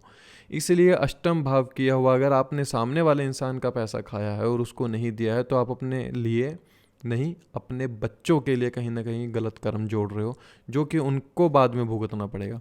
इसलिए अष्टम के राहु में जातक को ये समझना चाहिए कि शॉर्टकट्स भी वो अपनाओ पैसा कमाने के लिए, जिसमें सामने वाले इंसान को धोखा ना दो और सामने वाले इंसान का कभी अनहित ना करो। अष्टम भाव में राहु वैसे बहुत अच्छा होता है, ध्यान रखना चाहिए कि मंत्र साधना आपकी हमेशा बनी रहे। और अष्टम भाव में आप एक बात जरूर देखिएगा कि पिता का 12वां भाव है, अर्थात हो सकता है पिता बहुत ज़्यादा ट्रैवल करने वाले हों। अगर जुपिटर का इन्फ्लुएंस बहुत अच्छे से आ रहा है तो पिता बहुत धार्मिक होंगे कहीं ना कहीं, और हो सकता है पिता बहुत ज़्यादा ट्रैवल करते हों फॉरेन कहीं ना कहीं, या पिता का जो बिज़नेस या जॉब हो कहीं ना कहीं वो फॉरेन MNC कंपनी से जुड़ी हो सकती है। अब बात करते हैं Rahu in the 9th house. 9th देखिए पंचम से पंचम पड़ता है, अर्थात ये भी एजुकेशन का ही भाव है कहीं ना कहीं, साथ में ये आपके पिता का भी है और ये गुरु मेंटोर का भी है आपके। ये आपकी नैतिक बुद्धि है, ये आपके विजडम है, ये आपकी हायर एजुकेशन है, ये आपका स्पिरिचुअलिज्म है, ये आपका लॉन्ग ट्रैवल है। ऐसा जातक अपने पिता का बड़ा भक्त होता है। अगर ट्राइन में कहीं गुरु आ जाए या गुरु साथ में बैठा हो, गुरु राहु से अगले भाव में हो, तो कहीं ना जातक अपने पिता का बहुत बड़ा भक्त होता है और गुरु का बहुत बड़ा भक्त होता है। ये त्रिकोण में हमेशा राहु बहुत अच्छी स्थिति में कहा गया है व्रत प्राशर होरा शास्त्र के अंदर कि त्रिकोण में राहु अगर हो तो वह शुभ राहु होता है, योग कारक राहु होता है। इसलिए जब नवम भाव के अंदर राहु हो तो जातक अपने पिता और अपने गुरु मेंटोर का बहुत बड़ा भक्त होता है। और साथ में ऐसा जातक कहीं ना कहीं नॉलेज के पीछे भागने वाला होता है। उसको एजुकेशन चाहिए, उसको बस कहीं ना कहीं से अपने आप को बहुत हायर एजुकेशन की तरफ लेकर जाना है कि वो अपनी एक स्टेटस बना सके कि जहाँ पर लोग उसके सिर्फ एजुकेशन की वजह से उसको जानते हो। ऐसा जातक बहुत क्वेश्चनिंग करने वाला होता है। उसको एक्चुअली में क्या चाहिए होता है कि अगर ये चीज़ चल रही है समाज के अंदर तो ये समाज में क्यों है। ऐसा उसका दिमाग में ऐसे एक रोल चलता रहता है कि मैं जानना चाहता हूँ कि ये एक्चुअली में है क्यों। स्पिरिचुअलिज्म को बहुत अच्छा समझने वाला होगा, लेकिन तथ्यों के आधार पर कि जब वो अपनी नैतिक बुद्धि के ऊपर नाप तोल लेता है कि हाँ ये सत्य है, ये गलत है, तो उसके आधार पर वो किसी अध्यात्म को समझने वाला होता है। Rahu in the 9th house ऐसा समझते हैं कि जातक दूसरे धर्म की तरफ ज़्यादा ग्रसित होता है, अर्थात वो दूसरे धर्मों की तरफ उसकी जो इंक्लिनेशन होती है बढ़ती चली जाती है। आप देखेंगे ऐसे जातक के फॉर्च्यून है ना, वो अपने आप कंप्लीट होते चले जाते हैं और लक भी कहीं ना कहीं उनकी साइड रहता ही है हमेशा। पास्ट के इवेंट्स को आप देख के ना आप समझ सकते हैं कि हाँ लाइफ में अगर मेरे साथ कुछ ऐसा हुआ है तो कहीं ना कहीं शायद मेरे को पॉजिटिविटी मिली है या मेरे लाइफ को एक रास्ता मिला है कि जिसके चलते 9th हाउस राहु मुझे पॉजिटिव रिजल्ट देने की कोशिश कर रहा है। 9th हाउस में अगर मून साथ में बैठ जाए तो आप ना पाएंगे कि ऐसे जातक ना बहुत ज़्यादा इमोशनल हो जाते हैं और उनके ना मन में कहीं ना कहीं पिता के प्रति एक डर रहता है। पिता की मनोस्थिति भी कहीं ना कहीं ये होती है कि बहुत ज़्यादा बेचैन हो जाते हैं। वो भी बहुत ज़्यादा ओवर थिंकर होते हैं, रात को सोने की प्रॉब्लम रहती है। अगर कहीं मंगल 8वें भाव में हो तो आप पाएंगे कि यहाँ आइज़ के नीचे डार्क सर्कल हो जाते हैं और ऐसे जातक बहुत से समय इलेक्ट्रॉनिक गैजेट्स के साथ समय बिताने की कोशिश करते हैं, अर्थात वो लोग मोबाइल टैबलेट हर वक्त इनको चाहिए होता है और बहुत अच्छे इंजीनियरिंग फील्ड में भी जा सकते हैं ऐसे ही जातक। ये दिखाता है 9th हाउस आपके ट्रैवल का है, आपके स्पिरिचुअल एनर्जी का है। So when ever the 9th house Lord और या राहु की दशा हो तो आप सबसे ज़्यादा मुझे लगता है कि अध्यात्म की यात्रा करेंगे, अर्थात स्पिरिचुअलिज्म को समझने की कोशिश करेंगे। ऐसे जातक बहुत से मंत्र साधना की तरफ इंक्लाइंड हो जाते हैं और यही चीज़ इनके लक को बढ़ाती है कहीं ना कहीं। 9th हाउस में राहु है तो आपको क्या करना चाहिए, राहु का काम है बढ़ाना। सो अपने आप को एजुकेट कीजिए, हर चीज़ को समझने की कोशिश कीजिए और किसी एक चीज़ को अपनाइए और उसको अपनाने के बाद जब अपने नैतिक बुद्धि और विजडम के अनुसार आप समझ पाते हैं कि क्या ये सही है क्या ये गलत है, तब आपका लक आपको बहुत ब्लेस के रूप में आपको लक का सहारा मिलना शुरू होता है। इट शोज़ के ऐसे जातक की ना डिज़ायर होती है कि अपने सोल का पर्पस क्या है, अर्थात मैं क्या करने आया उस धरती के अंदर। वो ना पूरे ब्रह्मांड की नॉलेज चाहता है बस कि क्या है ब्रह्मांड में, मैं क्यों जन्म हुआ है, मेरा भगवान कौन है, मतलब मैं एक्चुअली में इस धरा पर करने के लिए क्या आया हूँ। ऐसा सवाल ये जातक जरूर करता होगा।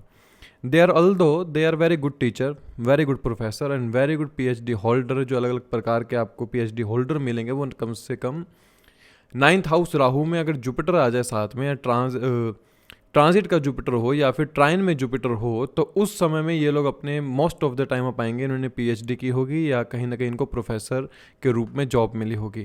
Although they are very good philosophical mindset कि इनसे जितनी अच्छी ये फिलोसफी कर सकते हैं रेयर होगा कोई कर पाए। ऐसे ऐसे तथ्य निकाल कर लेके आएंगे कि आप सोच नहीं सकते 9th हाउस वाले राहु को। They are very well known about the music and art. ये ना एक आर्टिस्टिक पर्सनैलिटी होती है क्योंकि पंचम से पंचम है तो आर्ट को समझने वाले हैं, म्यूज़िक को समझने वाले हैं, हर प्रकार की कला को जानते हैं।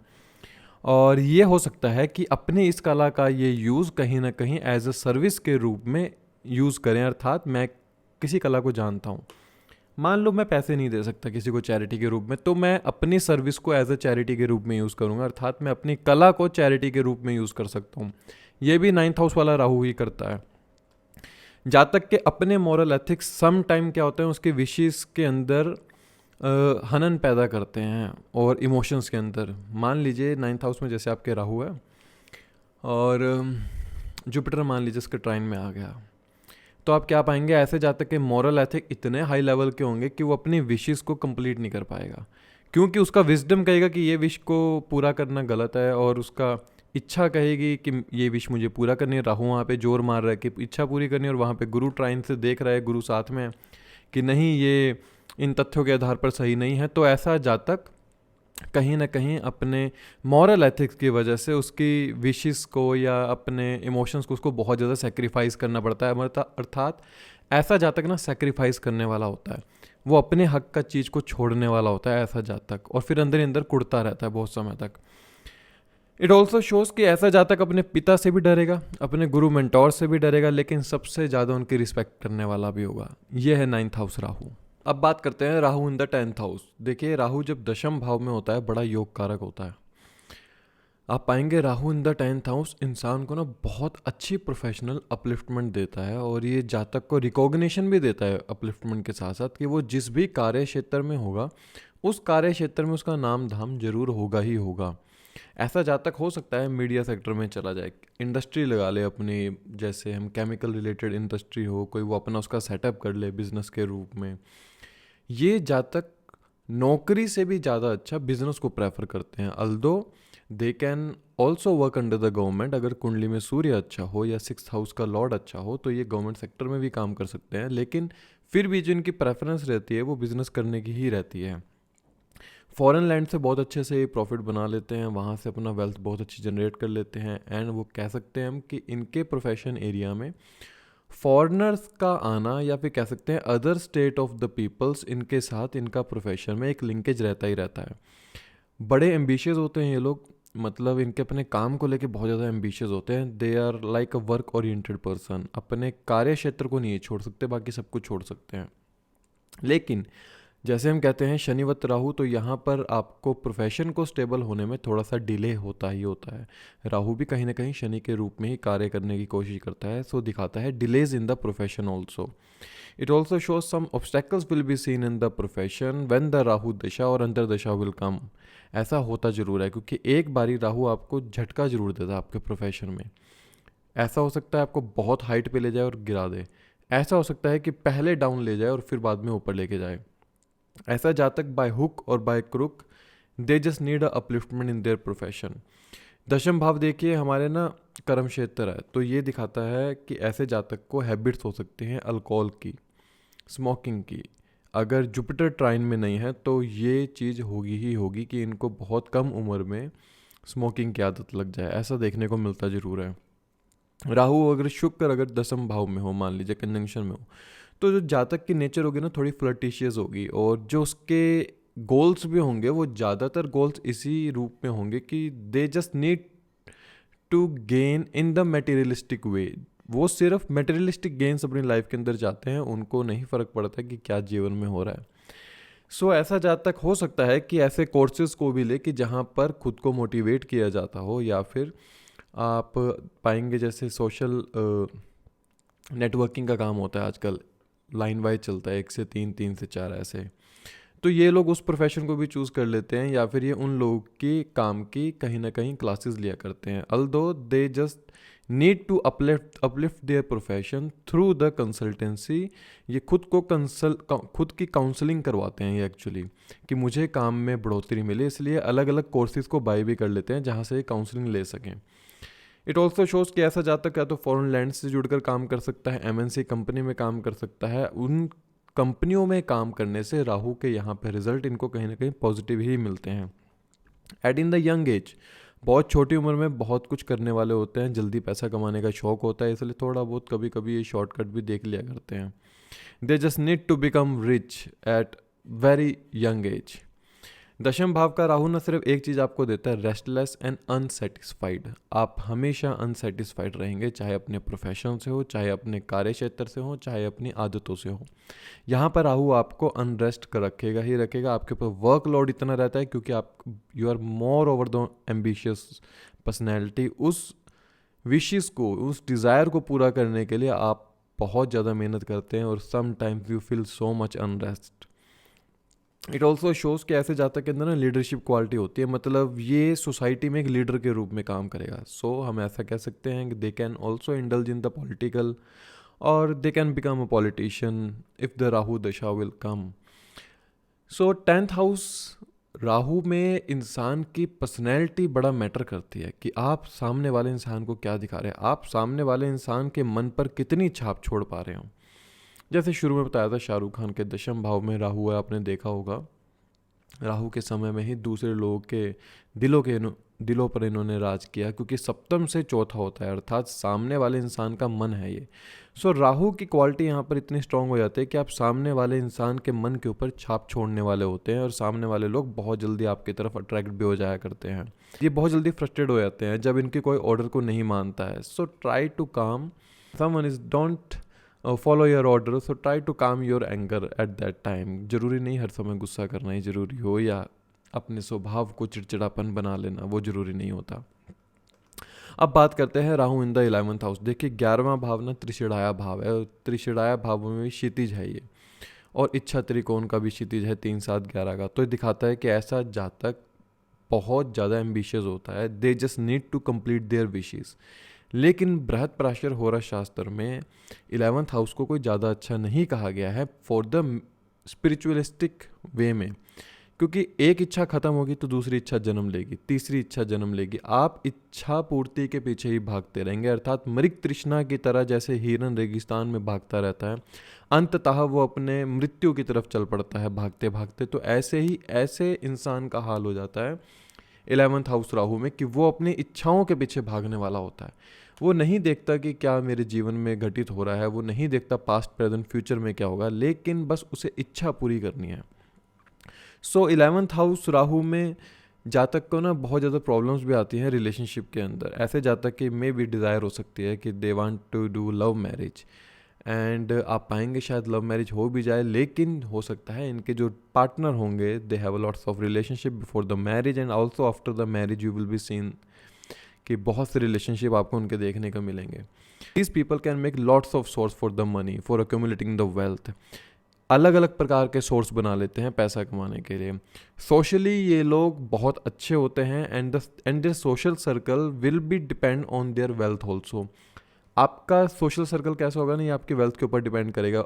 वैसे आपका सोशल सर्कल भी बहुत हेल्पफुल रहता है आपको अलग अलग रास्ता दिखाने में, in your profession, in your bad time. Socially आपको बहुत अच्छी हेल्प मिल जाती है यहाँ पे 11th हाउस राहु में.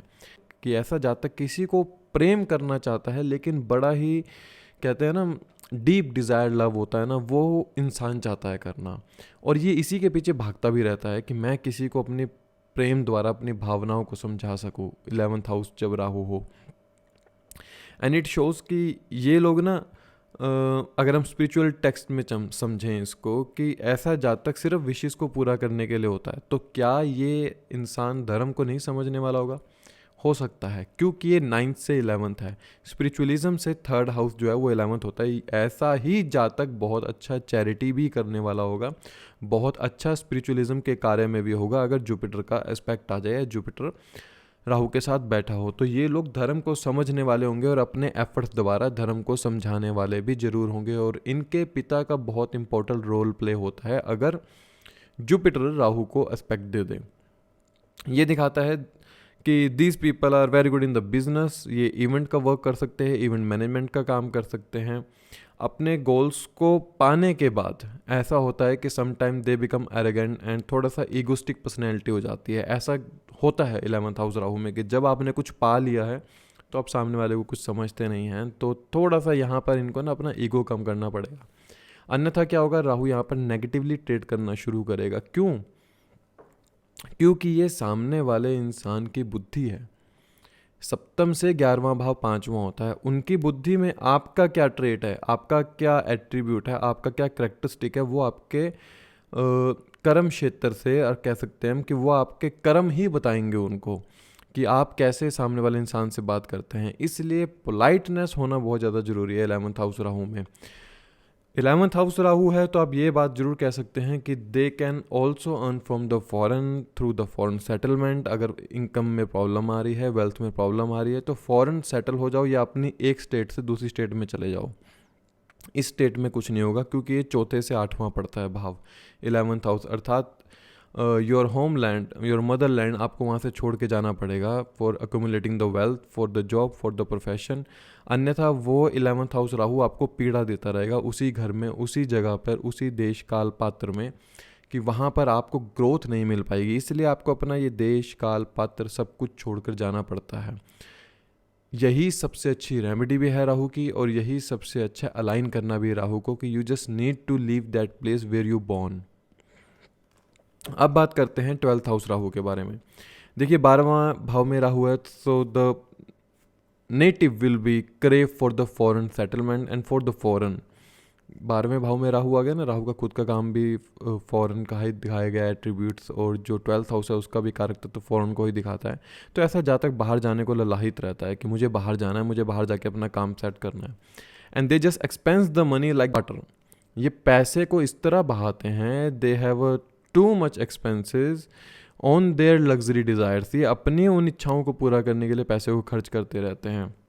मान लीजिएगा 12th लॉर्ड बहुत अच्छा प्लेस्ड है चार्ट के अंदर, तो ऐसा जातक कहीं भी सो जाएगा। अगर वो 12th लॉर्ड अच्छा प्लेसमेंट में नहीं है, कंबस्ट है, या फिर आप कह सकते हैं कि वो 4th हाउस में चला गया है, या 11th हाउस के अंदर चला गया है, तो ऐसा जातक को सोने में सबसे ज़्यादा प्रॉब्लम होती है। They can take also sleeping pills, की जहाँ पर इनको सोने के लिए स्लीपिंग पिल्स की जरूरत पड़ती हो। ऐसे जातक है ना फॉरेन या इन्वेस्टमेंट से बहुत अच्छा पैसा बना सकता है। अल्दो दे आर वेरी, कह सकते हैं हम कि एक जिनकी पर्सनैलिटी होती है ना, उसमें मेडिटेशन और स्पिरिचुअलिज्म, योगा, ये सब चीज़ें देखने को मिलती हैं। इनका सबकॉन्शियस माइंड बहुत ज़्यादा एक्टिव रहने वाला होता है, अर्थात सपने में भी ये बहुत कुछ ऐसा देख लेते हैं जो हम सोच नहीं पाते हैं, और उसको ये पूरा करने के पीछे लग जाते हैं। मेडिटेशन करना इनको पसंद होता है, लेकिन मेडिटेशन करना ही सबसे मुश्किल काम भी होता है इन लोगों के लिए। जब भी ये मेडिटेशन या कुछ करने बैठते हैं तो कोई ना कोई काम जरूर सामने आया होगा, क्योंकि यहाँ पर राहु फिर इनको डिस्ट्रैक्ट करने की कोशिश करता है जब ये मेडिटेशन करते हैं। ये दिखाता है कि the native will have a strong desire in the spiritualism, in the meditation, in the yoga. हो सकता है अगर जुपिटर प्लैनेट का एस्पेक्ट आ जाए यहाँ पर, या शुक्र का एस्पेक्ट आ जाए यहाँ पर, या शुक्र साथ में बैठा हो या अगले भाव में बैठा हो, तो ऐसे जातक बहुत अच्छे योगा या मेडिटेशन की क्लासेस देने वाले हो सकते हैं, और ये बहुत अच्छे फाइनेंशियल एडवाइज़र भी हो सकते हैं। इट ऑल्सो हैपन्स कि ऐसे जातक के जो दोस्त भी होंगे ना, may be from the other religion, from the other caste, आपको देखने को मिलेंगे कि ऐसे होंगे कि वो शायद इस जगह में नहीं किसी और जगह पर रहते हो, एक स्टेट में नहीं दूसरी जगह में रहते हो, लेकिन ये इनके सोशली फ्रेंड हैं, और ये इनका बॉन्ड बचपन से बना है, और जब अंत तक चल ही रहा है इनका बॉन्ड। ये क्यों है, कब है, कैसे, इनको नहीं पता होगा, लेकिन एक दोस्त से इनका बॉन्ड है। ऐसा इनको एक दोस्त मिलते हैं कि जो अदर रिलीजन से होते हैं हमेशा। इट ऑल्सो शोज़ कि ऐसा जातक ना अनरेस्ट रहता है हमेशा, क्योंकि रिस्पॉन्सिबिलिटी बहुत ज़्यादा रहती है। तो ऐसा जातक एंग्जाइटी ड्रिवन हो जाता है कि उसको ना एंग्जाइटी खाने लग जाती है कि मैं बहुत मेहनत कर रहा हूँ, लेकिन मेरे कर्म क्षेत्र को कोई एडमायर नहीं कर रहा है। ऐसा इसलिए क्योंकि 10th से जो 12th होता है वो 3rd हाउस होता है, दशम से 12वां तीसरा हाउस हुआ, अर्थात आपके कर्म क्षेत्र के एफर्ट्स हैं। आप अपने कर्म क्षेत्र के लिए बहुत ज़्यादा एफर्ट्स कर रहे हैं, लेकिन उसे कोई एडमायर नहीं कर रहा है, उसे कोई आपके लिए पॉजिटिव वे में बोल नहीं रहा है आपके लिए कोई। ये चीज़ इनको खाती रहती है कि मैं इतना मेहनत करता हूँ, मैं इतना सबके लिए करता हूँ, स्टिल मुझे कोई इतना, आप कहेंगे, सेंटर ऑफ द अट्रैक्शन नहीं मिल पाता है, कोई मेरे कर्म क्षेत्र को एडमायर नहीं कर पाता है। These people also can gains from the working in the hospitals, in the legal matters and in the investment and from the foreign land also. ऐसे जातक हो सकता है कि हॉस्पिटल बहुत बार जाना पड़ता हो, या हॉस्पिटल में काम भी करते हो, मेडिकल फील्ड में बहुत अच्छे हो सकते हैं ये लोग। एंड ये दिखाता है कि ऐसे जातक को ना सबसे ज़्यादा ज़रूरी चीज़ है जो वो बदलाव है। ऐसे जातक के लाइफ के अंदर बदलाव बहुत जल्दी से होता है, लेकिन वो बदलाव हमेशा इनके लिए अच्छा होता है कहीं ना कहीं। जैसे कि शनिवत राहु कहा गया है, तो शनि का 12वां भाव कारक भाव कहा गया है। तो राहु यहाँ पर शनि की तरह ही काम करने की कोशिश करते हैं कि जातक की पर्सनैलिटी को थोड़ा सा बदलने की कोशिश करते हैं। आज आप जो हैं, आज से 10 साल पहले वो नहीं थे, और आज से 10 साल बाद आप ये भी नहीं रहेंगे जो आज आप हो। इसलिए पर्सनैलिटी के अंदर जो डेवलपमेंट होता है ना, जो ट्रांसफॉर्मेशन होती है, ये राहु वहाँ पर आपको पॉजिटिवली फल देने की कोशिश करता है। अब देखिए, राहु अगर यहाँ पर स्कॉर्पियो साइन के अंदर हो सकता है कि बचपन से कोई ऐसी बीमारी हो जो अभी तक ठीक नहीं हुई, और उसके चलते आपने बहुत बार हॉस्पिटल में जाना पड़ा हो आपको। कॉन्फ्लिक्ट्स मैरिड लाइफ के अंदर दिखाता है, क्योंकि सप्तम से छठे में, मतलब 7वें से जो 12वां है वो छठा भाव पड़ता है, उसमें राहु आ गया, तो हो सकता है कि मैरिड लाइफ के अंदर ये थोड़े से कॉन्फ्लिक्ट्स पैदा करने की कोशिश करें। जो आज हमने बात करी वो राहु के 12 भावों के बारे में बात करी कि राहु 12 भावों में क्या फल देते हैं। आप इन फलों को इस तरह भी देखिए कि इस राशि का स्वामी कहाँ बैठा है, उस भाव के फलों को भी राहु जिस भाव में बैठा है उस फलों से जोड़ दीजिए, तो आपको बहुत अच्छे रूप से फल देखने को मिलेंगे। आगे फिर हम और किसी सेशन पे बात करेंगे, तब तक के लिए धन्यवाद। जय श्री कृष्णा, जय श्री राम।